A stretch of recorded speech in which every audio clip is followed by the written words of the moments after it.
Bom, temos aí a Copa e tal, daqui a pouco vamos falar dela. O assunto do fim de semana, não dá nem para dizer que é do fim de semana, mas enfim, para não dizer que não teve nada assim, que tenha voltado alguns holofotes em direção dos fatos gerais. Deixa eu dar bom dia para a Júlia do Ailib. Temos hoje uma dupla feminina no comando do Café com Jornal.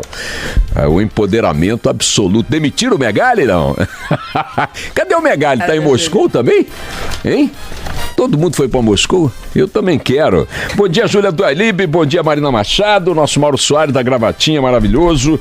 Bom dia para Patrícia Rocha, no comando do Band News TV também. Sintonize agora o Band News TV ou a TV Bandeirantes, o Café com Jornal. Você terá as imagens ao vivo aqui nos estúdios da Band News FM. Comigo aqui o Felipe Bueno e a Carla Bigato.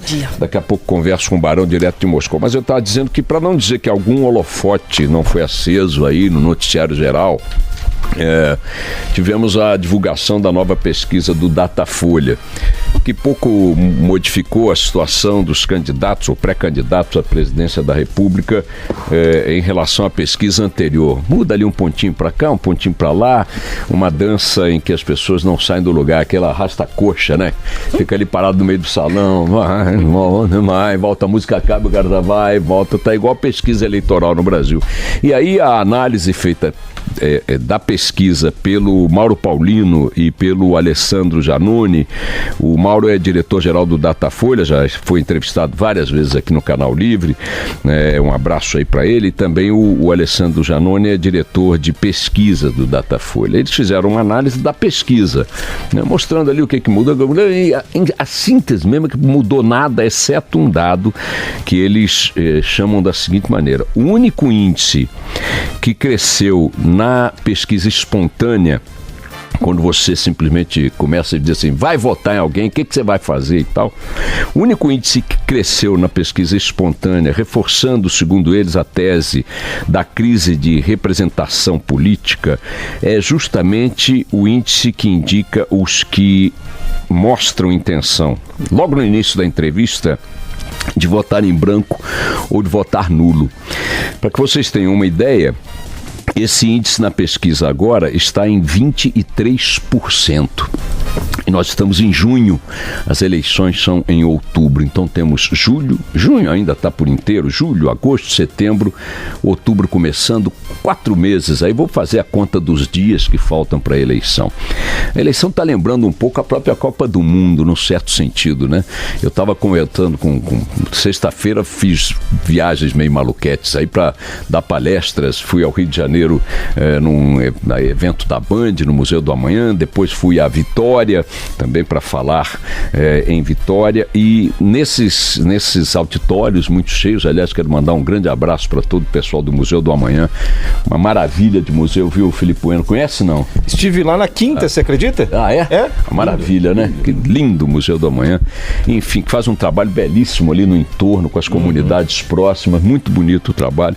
Mas, enfim, nas duas plateias, nos dois públicos, calculo ali algo como 400, 500 pessoas em cada um, 300, tem 300 e 500 pessoas, mas o do Rio estava bem cheio.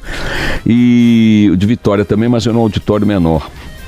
Eu fiz uma pergunta ao longo da palestra, dizendo o seguinte, com a maior taxa de sinceridade possível, admitindo uma margem de erro de 10% para cima e 10% para baixo, quem é que já definiu, quem ainda não definiu em quem vai votar? Olha, eu fiquei impressionado. Quase 100% das pessoas presentes, levantando o braço, eu inclusive. Depois, ainda que não tendo definido em quem vai votar, eu queria que levantasse o braço as pessoas que já sabem em quem não votarão. Aí metade desses números aumenta, quer dizer, caiu a metade, ou seja, muita gente não sabe em quem vai votar, quase totalidade, mas metade já sabe em quem não vai votar. O que torna a situação do não saber em quem votar ainda mais grave, porque você já sabe em quem não vai. Isso elimina metade dos candidatos, digamos, mas da outra metade que você não rejeita categoricamente, você também não sabe em quem votará.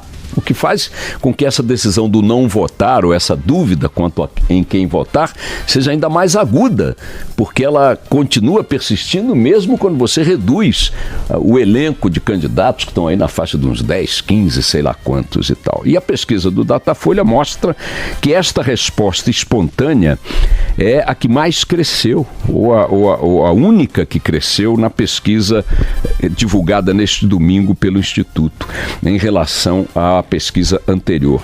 E como eu estava dizendo, o Paulino e o Janone dizem que essa é um número que reforça a tese da crise de representação, e está em 23%, um em cada 4, 23% em relação a junho de 2014, minha gente. Nesta mesma época, estávamos a caminho de uma eleição também, que acabaria dando a vitória a Dilma Rousseff. Para vocês terem uma ideia, o número de pessoas que manifestavam dúvida quanto ao voto ou intenção de votar em branco ou anular era de 8%, está em 23%.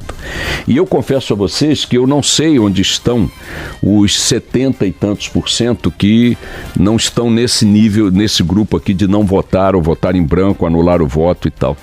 Porque quando você faz perguntas como essas que eu faço o tempo todo, a reação das pessoas é de dúvida, de ainda perplexidade diante do quadro. Mas o curioso é que os mesmos especialistas, né, do Datafolha dizem que essa letargia eleitoral que tomou conta do cenário político trata-se de um torpor, né, de uma situação de anestesia lúcida. E eu concordo inteiramente com eles. É bobagem achar que a este grau de intenção de não votar, ou votar nulo, votar em branco, anular o voto e tal, corresponde a um grau de inconsciência, ou de desinteresse, ou de não tô nem aí. Vejam que quando eu fiz o paralelo com a Copa, a gente está vivendo com a Copa do Mundo uma situação parecida. Cadê as ruas pintadas? Cadê a torcida na rua? Cadê não sei o quê? Cadê aquele clima que sempre precedeu Copa do Mundo no Brasil, em todas as Copas pelas quais passamos? Não precisa se referir à Copa do Brasil, claro que era aqui, aí estava... Não, nas Copas anteriores, lembra os pachecos, as decorações de rua, as suas festas pré-Copa e tal, não tem. Cadê os pontos de grande concentração já definidos para assistir Copa na rua e tal? Eu acho que esse clima vai esquentar ao longo desta semana, claro, sem sombra de dúvida. A Copa arrebatará as intenções, as emoções da população, como sempre fez, mas o fato de ela não ter se apresentado ainda como um fenômeno de mobilização, né, no país, mostra que o radar dos brasileiros mudou. Ele está voltado agora para captar sinais de outros planetas, de outras galáxias, de outras realidades. Aquele povo do qual se pintava a caricatura de que só se interessava por futebol e carnaval, não existe mais. Não existe mais.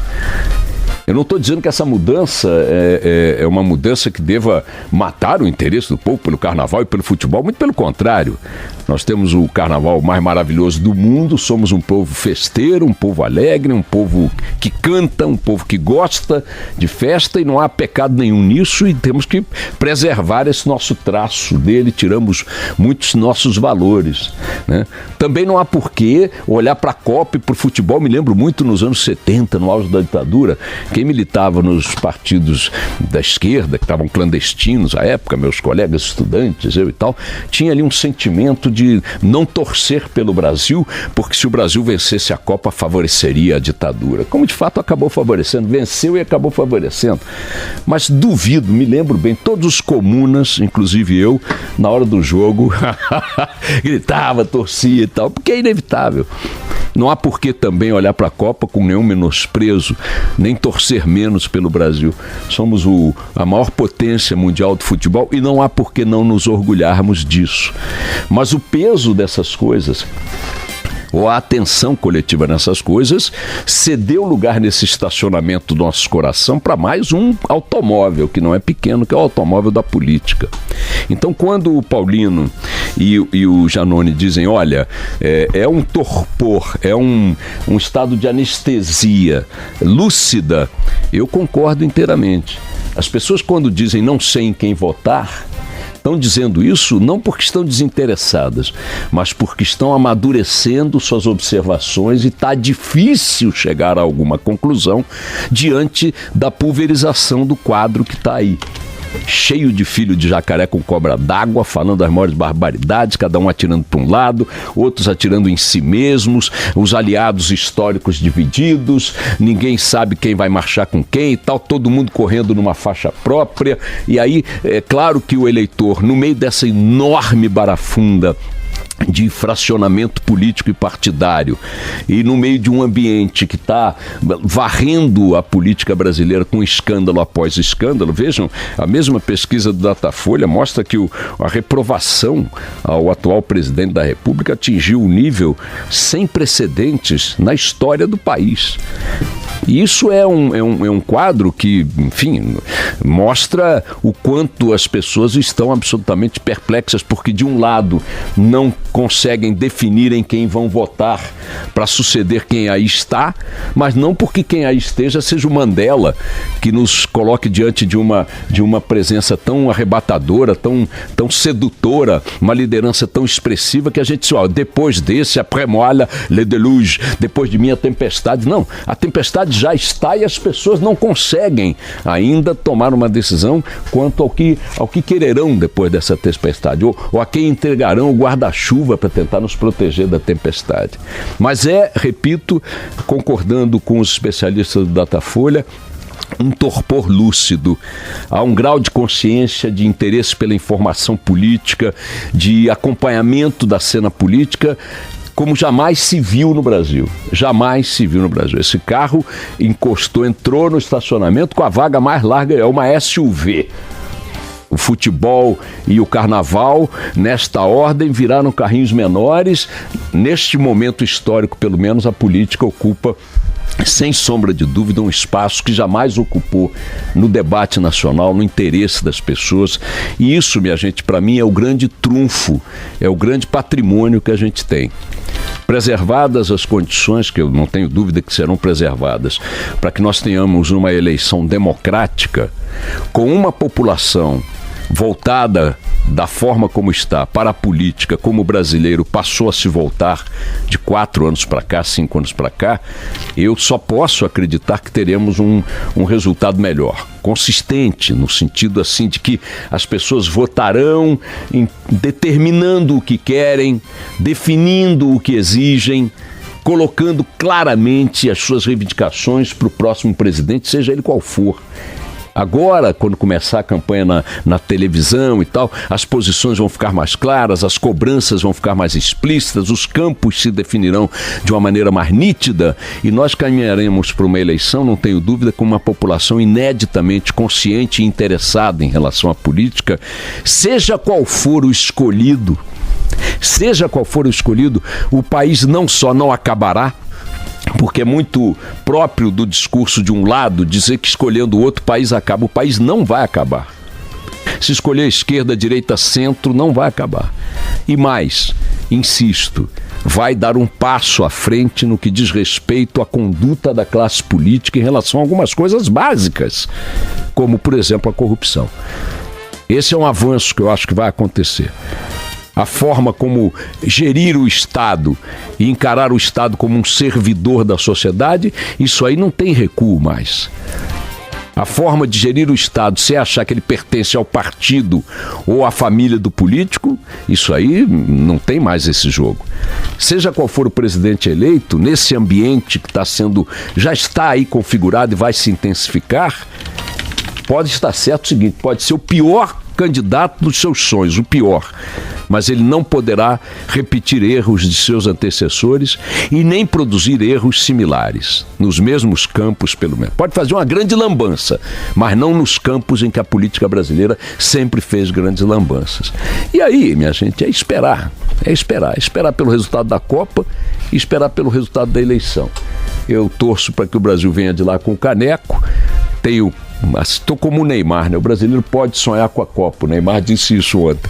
Eu acho que o brasileiro pode também sonhar com uma política melhor a partir das eleições. Ela vai repactuar o pacto político, o pacto democrático, ele vai ser repactuado, vai acomodar, vai baixar essa adrenalina maluca, esse fla-flu. Assim eu espero. As urnas têm esse poder consagrador na política, assim como o gol tem esse poder consagrador no futebol. Vamos torcer para os dois. É isso aí, toca o barco, Carla Bigato. Opa.